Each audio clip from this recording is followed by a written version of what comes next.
বিশ্বকা টাকা পাঠালো, ক্লাব ফান্ডে 1 লাখ টাকা দিতে হবে, মানে তোমায় দিতে হবে।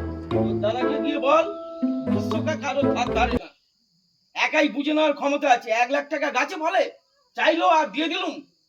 চল ফট। কি ব্যাপার? 200 টাকা বাবা ফোন এসছে। তুই ধর। আমার 500 টাকা ছিল, 200 টাকা আছে, কি ব্যাপার আমি তো বুঝতে পারছি না। বাবা বাবা সুমন ফোন করেছিল, ক্লাবের কোন দাদা আছে, দাদা আসবে বলছে, আমাদের বাড়ি দখল করে আমাদেরকে বাড়ি থেকে বের করে দেবে। এত বড় সাহস!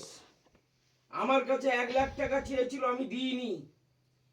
তোর বাবা বেঁচে থাকতে তোর চিন্তা করতে হবে না, তুই এখানে বস। শোন, ভদ্রভাবে বাঁচতে চেয়েছিলাম, বাঁচতে দেয়নি।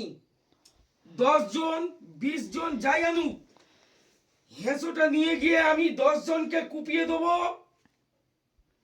লকআপে যাব, তার মধ্যে সব সাইড হয়ে পালিয়ে যাবে। আমি যা বলবো কোর্টে বলবো।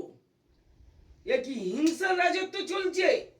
কারোর বাড়ি কারোর জমি দখল নেবে? वाह क्या सीन है।